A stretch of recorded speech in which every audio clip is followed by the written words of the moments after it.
আসসালামু আলাইকুম রহমতুল্লাহ। আমি অনেকদিন পরে ভিডিওতে আসলাম আর কি। এটা অনেকটা ইচ্ছা করেও ব্যস্ততার কারণেও হয়ে ওঠেনি। এর আগে দেখিয়েছিলাম যে আমি আমার মাছের প্রজেক্ট যেটা সেখানে তার চতুর্পাশ দিয়ে কলা গাছ লাগিয়েছিলাম। এটা হচ্ছে মূলত মালভোগ কলা। রোপণের কয়েকটা ভিডিও আছে আমার এই চ্যানেলটাতে, বাট এর পরবর্তীতে আপডেট দেওয়া হয়নি আর কি। তো আলহামদুলিল্লাহ আমার গাছগুলো মোটামুটি 185টার মতো গাছ আছে এখানে। তার মধ্যে মোটামুটি অ্যাক্টিভ বলা যায় 180-75টার মতো গাছ খুব ভালো আছে। তো এর আপডেটটা হচ্ছে বর্তমানে এরকম। এটা হলো আমার এখানে প্রায় 5 বিঘা 5.5 বিঘা জমি এখানে, কিন্তু তারও এক অংশে তো মাছ দেওয়া আছে। আলহামদুলিল্লাহ ওখানে প্রায় 2.5 মণ 3 মণ মাছ ছেড়ে দিলাম কিছুদিন আগে। অলরেডি ধান লাগিয়েছি, এটা পুরোটাতেই ধান, তার পাশ দিয়ে আছে কলা। এটা হচ্ছে কলা গাছগুলো। এর আগে আপনারা দেখিয়েছিলাম, আমি লাগানোর সময় দিয়েছিলাম আর কি, খুব ছোটো ছোটো ছিল এগুলো। তারপরে একটা আপডেট দেওয়া ছিল, কিন্তু প্রেজেন্ট সিচুয়েশানটা কীরকম এটা আর কি, এখনকার যে আপডেটটা আছে সেটা এটা।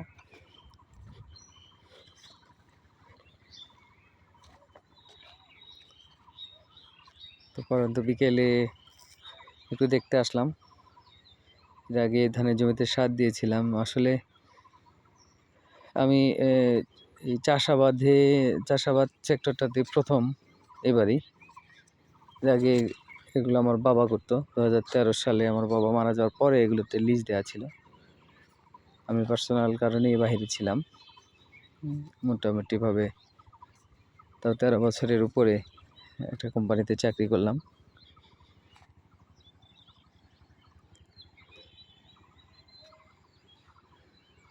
যাক, ওটার ব্যাপারে পরবর্তীতে আলোচনা করব, কিন্তু বর্তমান সিচুয়েশান এখন আমার এটাই। ধানগুলোতে গত 5 দিন আগে সার দিয়েছি। এটা লাগানোর বয়স হচ্ছে 1 মাস প্রধান। আলহামদুলিল্লাহ ভালো। এটা হচ্ছে 100 ধান, 100 জাতের নাম এই প্লটটাতে আর কি। আদার সাইডে অন্য ধান আছে এটা। তো মোটামুটিভাবে কলা গাছের গ্রোথ আলহামদুলিল্লাহ অনেক ভালো। এটা হচ্ছে মালভোগ কলা দেশি। এটা আমার বন্ধুর বাগানে ছিল, ওখান থেকে নিয়ে আসছি। ওর রিকোয়েস্টে যে নিয়ে যা, তো পাট লাগাই দে। পাশাপাশি আমার ওই প্লটটাতে, ওই ভিটাটাতে আছে হচ্ছে ভুট্টা লাগিয়েছি। এটা ভুট্টার প্লট। আজকে ওটাতে পানি দিয়েছি, অবশ্য সেচ দিলাম। ভুট্টা এটা আমার পার্সোনালিও লাগে, কারণ প্রতি মাসে আমার প্রায় 4 মণ ভুট্টা লাগে। 4 মণ 4.5 মণ ভুট্টা লাগে গরুর খাবারের জন্য।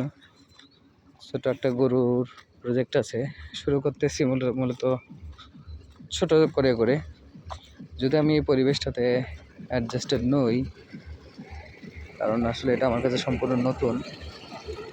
এগুলো আমার বাবা করতো, এটা আর কি। আর এটা আমার ওই বোরিং থেকে আসে মোটামুটিভাবে। তাও এখান থেকে 450 ফুট দূর থেকে আসে পানি, এখানে আন্ডারগ্রাউন্ড করে নিয়ে আসছি, যাতে করে প্রতি বছর ট্রেনের খরচটা বেঁচে যায় আর কি। ধন্যবাদ সবাইকে, দোয়া রাখবেন ইনশাল্লাহ। আসসালামু আলাইকুম রহমতুল্লাহি ওয়া বারাকাতুহু।